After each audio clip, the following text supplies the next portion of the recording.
स्वागत है दोस्तों आप सभी का हमारे इस YouTube चैनल में। आज हम सीखने वाले हैं कक्षा 10 की गणित में प्रश्नावली 3.1 को। प्रश्नावली 3.1 में पहला क्वेश्चन का पहला देखिए। पहले प्रश्न नंबर 1 पर पढ़ते हैं। निम्न समस्याओं में रैखिक समीकरणों के युग्म बनाइए। जोड़े बनाने रैखिक समीकरण के और उनके ग्राफीय विधि से हल ज्ञात कीजिए। ग्राफीय विधि का यूज करना, ग्राफीय विधि से हमें हल ज्ञात करने हैं उनके। प्रश्न नंबर 1 का 1 में देखिए, कक्षा 10 के 10 विद्यार्थियों ने एक गणित की पहेली प्रतियोगिता में भाग लिया। यदि लड़कियों की संख्या लड़कों की संख्या से 4 अधिक हो तो प्रतियोगिता में भाग लिए लड़कों की और लड़कियों की संख्या ज्ञात कीजिए। यानी हमें बताना है ग्राफीय विधि से समीकरण बना के पहले युग्म समीकरण के युग्म बनाने यानी जोड़े, और ग्राफीय विधि से हल करने। इन दोनों में बताना है कि लड़कों की या लड़कियों की संख्या क्या है। देखते हैं कैसे बनाएंगे। पहले के पहले को देखिए, सॉल्व कर रहे हैं हम। माना लड़कियों की संख्या x, ज्यादा कौन सी है? लड़कियों की संख्या, और लड़कों की संख्या मानिए y। तो प्रथम शर्त के अनुसार बताते हैं। प्रथम शर्त के अनुसार क्या होगा देखते हैं। इन्होंने कहा है कि कक्षा 10 के 10 विद्यार्थियों ने एक गणित पहेली में भाग लिया है।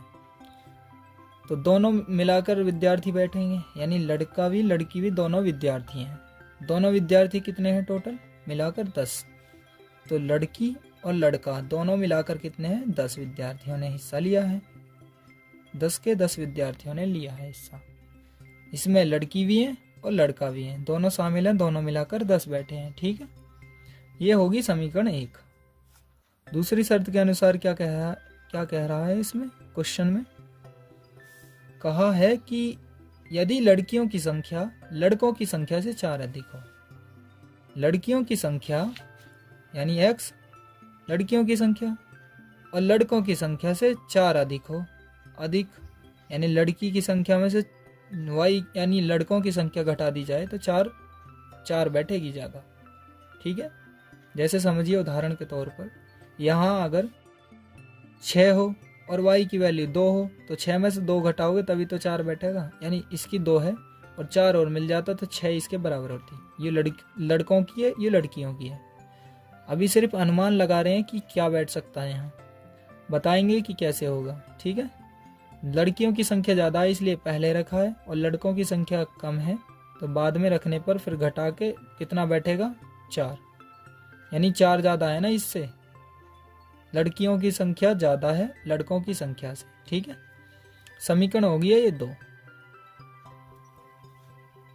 अब हमारे पास 2 समीकरण बन गए, वो भी रैखिक समीकरण। उनके युग्म भी बन गए हैं, जोड़े यानी योग में बन चुके हैं। ठीक है, माइनस हो या प्लस हो इसका कोई मतलब नहीं। युग्म बनाने यानी जोड़े बनाने। x और y का जोड़ा यू भी है, x और y का जोड़ा इधर भी बन गया। अब हमें सोल्व करना है इसको, तो कैसे करेंगे? इसकी वैल्यू इसमें से ही निकालेंगे 10, और y को इधर लेकर आएंगे तो माइनस के y हो जाएगा। ठीक है, x इधर ही है, 10 यहाँ पर ही था बराबर में 10, और ये y प्लस का बराबर में जाने पर माइनस का y हो जाएगा। ठीक है, इधर देखिए इसमें दूसरे समीकरण में दूसरा जो बनाया था, x यहीं पर ही रखेंगे बराबर 4 यहीं है, इस माइनस के y को बराबर भेजने पर प्लस के y हो जाएंगे। ठीक है, माइनस से प्लस का y, दोनों तरफ समीकरण का x का मान निकल चुका है। इसी के आधार पर हम मान रखेंगे। ठीक है, मान कैसे रखेंगे? समीकरण 1 में देखिए, समीकरण 1 से कैसे बनाएंगे हम मान। तो हम मान रखते हुए चलेंगे। x और y को एक ऐसा डायग्राम सा बना लीजिए। ठीक है, ऐसा बनाने के बाद इसमें एक एक करके हम मान रखते चलेंगे। अगर मैं यहाँ पर 5 रखता हूँ, y का मान यहाँ 5 रखूँगा तो 10 में से 5 घटाऊँगा तब भी 5 ही आएगा। समझिए बात को कि y का मान रखने पर x का मान अपने आप निकल जाएगा।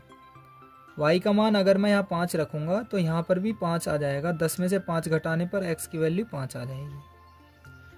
अगर मैं यहाँ पर वाई की वैल्यू 4 रखूँगा, क्योंकि यहाँ वाई की रखने पर एक्स की अपने आप आ जाएगी, 10 में से घटाने पर अपने आप एक्स की वैल्यू मिल जाएगी। वाई की अगर मैं यहाँ 4 रखूँगा तो 10 में से 4 गया, कितना बचेगा? 6। समझ में आई? अब देखता हूँ इसमें 4 के बाद अगर मैं 3 रखने लग जाऊँ, 3, 5, 4, 3, 5 के बाद 4 और 4 के बाद 3, कुछ भी रख सकते हो आप यहाँ पर, ठीक है। अगर ज़्यादा रखोगे तो माइनस में आएगी और कम रखोगे तो प्लस में रहेगी, 10 से कम में रखोगे, ठीक है। 5 रखा तो 5 आया एक्स की वैल्यू, और वाई की वैल्यू अगर 4 रखी तो 6 आई एक्स की वैल्यू, और वाई का मान 3 रखा तो यहाँ पर आ जाएगा 10 में से 3 गया 7, तो यहाँ आ जाएगी वाई एक्स की वैल्यू 7 और वाई की वैल्यू यहाँ 3 रखने पे। तो एक तो पता लग गया, इसी से ही हम ग्राफ खींचेंगे। और इसमें भी देख लीजिए, इसमें भी ऐसी एक बॉक्स बना लीजिए और उसके बाद सॉल्व करेंगे हम बाद में, ठीक है। ध्यानपूर्वक सीखते चलिए, जिससे अगले क्वेश्चन जो भी आएंगे उन्हें सॉल्व करेंगे हम, ठीक है। इसमें भी देखिए, अगर हम y बराबर 1 रखेंगे, 1 रखेंगे तो कितना आएगा हमारे पास? 1 रखने पर 4 और 1 कितना हो जाएगा? x का मान 5। x का मान कितना हो जाएगा? 1 रख देंगे तो 4 और 1 5। अगर मैं यहाँ पर y बराबर 2 धरता हूँ, ठीक है, यहाँ पर 2 धरता हूँ, 4 और 2 कितने हो जाएंगे? 6। सीखते हुए चलिए आगे तक। और अगर मैं y का मान 3 रखता हूँ, 3, 1 2 3, 1 2 3 के बाद रख रहा हूँ, ऐसी 3 रख लीजिए, 4 बना लीजिए, जितना तुम्हारा मन करे, 3 तक तो वैसे सॉल्व हो जाएगा। तो y बराबर अगर मैं 3 रखता हूँ यहाँ पर, तो 4 और 3 कितने हो जाएंगे? 7। कितने हो जाएंगे? 7। हमारे पास 2 मिल चुके हैं, इन्हीं के द्वारा हम ग्राफ खींचकर और सॉल्व करेंगे, ठीक है। इसकी ही इन दोनों की मदद से हम ग्राफ खींचकर इनके असली मान निकाल लेंगे, ठीक है। तो कैसे करेंगे हम दिखाते हैं कि कैसे किया गया है और कैसे करेंगे हम इसको। देखिए कि ये हमने एक छोटा सा ग्राफ खींचा है आपको दिखाने के लिए। देखिए यहाँ पर x अक्ष होता है और यहाँ y अक्ष प्लस के हैं, ये दोनों, ये भी x प्लस का, ये भी प्लस का है y का। इधर जो रहता है x माइनस का होता है x, और इधर जो रहता है नीचे वाला ये y का माइनस होता है। 4 दिए जाते हैं ऐसे, x अक्ष और x माइनस अक्ष, y अक्ष और y माइनस अक्ष, ठीक है। ये 4 दिए गए हैं। इधर चलेंगी संख्या तो माइनस की होंगी, इधर चलेंगी प्लस की, यहाँ प्लस की, इधर जाएंगी तो माइनस की। समझ आ गई आप बात को? इसी प्रकार समझते हुए चलेंगे और इसमें ग्राफ खींचेंगे। तो ग्राफ कैसे खींचा गया है हम बताते हैं कैसे खींचा गया। तो इसको ध्यानपूर्वक देखिए, ध्यानपूर्वक देखते हुए चलिए कि x बराबर 5। तो x बराबर 5 कैसे खींचा है इसमें ग्राफ? x बराबर 5 और y बराबर 5 चलोगे तो 0 से 5 की तरफ इधर चलोगे, 0 से 5 की तरफ इधर चलोगे। समीकरण पहला वाला ये बनाया है, दूसरा वाला ये है, ठीक है। तो इसको ना देखते हुए इसे देखना पहले, सबसे पहले, ठीक है। 0 से 5 की तरफ चले हम तो x की वैल्यू है ये, और ऊपर जो जाएंगे तो ये y की वैल्यू होएगी। तो हमें चलना कितना है? x बराबर 5 चलना है, x बराबर 5 और y बराबर 5। तो कैसे चलेंगे? x बराबर यहाँ से यहाँ तक 5 और y बराबर इधर को चलेंगे तो 5। तो ये यहाँ से लेके यहाँ तक ऐसे लाइन जो है ये वाली लाइन, ये जाकर वहाँ जाकर मिलेगी इस वाले पॉइंट पर, ये वाली 5 और ये वाली 5। आपको ग्राफ जब लाइन दी जाएंगी ना ऐसे, ये लाइन जो ऐसी वाली दिख रही है, देखो मैं दिखाता हूँ, ये ऐसी, इन लाइनों में ये लाइन दिख रही है, ये वाली, ये लाइन, ठीक है। तो तुम्हें इन्हीं को बनाने की ज़रूरत है, बस x माइनस को y और y माइनस को बनाने की ज़रूरत है। आप पेंसिल की सहायता से बनाएंगे और फिर इनको गिनते हुए आप सॉल्व करते हुए जाएंगे, ठीक है। तो अब हम कैसे करेंगे, इसी की मदद से हम सॉल्व करेंगे। देखिए जल्दी थोड़ा सा बता देते हैं जो आपके जल्दी समझ में आ जाए, ठीक है। x बराबर 5 चलना है, x बराबर 5 और y बराबर 5। तो x बराबर 5, यहाँ से यहाँ तक 5 और y बराबर भी 5। तो 5 और 5 यहाँ पॉइंट होगा, x की वैल्यू पहले लिखी जाती है, y की बाद में। तो 5 5 का 1 पॉइंट होगा, यहाँ पर लगा दीजिए। अभी कोई लाइन ड्रॉ भाई समझ में नहीं आई होगी आपको, ये बनाया हुआ है तो इससे समझना एक एक करके कि पहला पॉइंट ये बनेगा तो इस पर फिर लिख देना 5,5, ठीक है। फिर दूसरा पॉइंट कैसे बनेगा, दूसरा पॉइंट बनेगा कि x बराबर 6 चलना है और y बराबर 4 चलना है, ठीक है। x बराबर 6, इस तरफ x की है तो x बराबर 6 चलना और y बराबर y की इधर है। सभी प्लस में दिए गए ये पॉइंट, ये रहे सभी के सभी प्लस में दिए गए हैं, तो इसलिए प्लस की संख्या चलनी है यहाँ से यहाँ तक की परी और नहीं देखना हमें। तो x बराबर 6 चलना है और y बराबर 4, तो 6 और 4 का पॉइंट ये है, 6 का यहाँ जा रहा है और 4 का पॉइंट यहाँ, तो दूसरा पॉइंट ये होगा 6 4 का। ऐसे ही तीसरा पॉइंट देखिए, x बराबर 7 चलना है और y बराबर 3 चलना है, ठीक है। यहाँ से यहाँ तक 7 चलना है और y बराबर 3 चलना है, तो 7 और 3 का पॉइंट ये यहाँ से यहाँ तक, ये यहाँ से यहाँ तक, ये 7 3 का पॉइंट हो गया, तो 3 पॉइंट ये हो गए। जब 3 पॉइंट हो जाएं, पूरे ख़त्म हो जाएं, ये वाली सभी मान रख दिए जाएं, तब उसके बाद एक पैमाना लेना है और पैमाना लेने के बाद आप एक लाइन को ऐसे करके लाइन खींच दीजिए, ठीक है। उन तीनों पॉइंटन पर एक लाइन तो ऐसे खींच जाएगी। ये आप साथ के साथ लिखते रहिए इन पॉइंटों को, कि जैसे हम पहले चले थे 5 5 पर 5,5, दूसरे चले थे 6 4 पर 6,4, तीसरे चले थे x बराबर 7 और y बराबर 3, तो 7,3 लिख दोगे, ठीक है। अब हम दूसरे समीकरण पर चलते हैं। दूसरे समीकरण में क्या कहा गया है, दूसरे समीकरण में हमारे मान आए थे x बराबर 5 चलना है और y बराबर 1।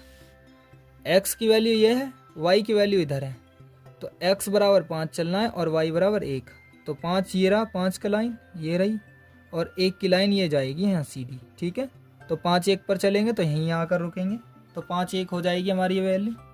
और इसके बाद 5 1 तो यहाँ चल दिया, उसके बाद चलना है हमें आगे, देखिए तो x बराबर 6 चलना है और y बराबर 2 चलना है, ठीक है।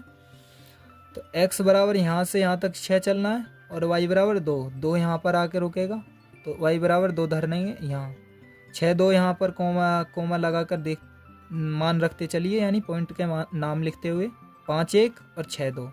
अब तीसरा वाला कौन सा है, x बराबर 7 चलना है और y बराबर 3 चलना है, तो यहाँ से यहाँ तक 7 तो यहाँ है x की वैल्यू और y बराबर 3 की वैल्यू यहाँ है, तो ये वाला पॉइंट भी 7 3 का यहीं पर रहेगा। तो आप 2 बार लिख लीजिए चाहे या 1 बार लिख लीजिए, दोनों एक ही पॉइंट है ना 7,3, तो दोनों एक ही रहने दीजिए तो ये अच्छा है, क्योंकि दोनों एक ही जगह पर हैं, ठीक है, एक ही जगह पर हैं।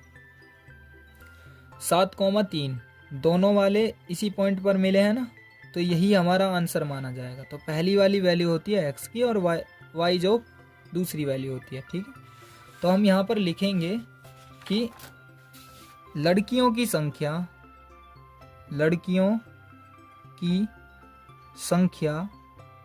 क्या होगी, पहली वाली देखिए इसको, पहली वाली पर, पहली कौन सी है 7, ये पॉइंट दोनों एक ही उस पर मिल रहे हैं ना, तो पहली वाली कौन सी होगी, पहली वाली x की वैल्यू होती है और बाद वाली y की, तो पहली वाली वैल्यू है x की 7 और हमने इसको x ही माना था ना, तो x बराबर क्या हो जाएगी 7 और लड़कों की संख्या कितनी हो जाएगी, लड़कों की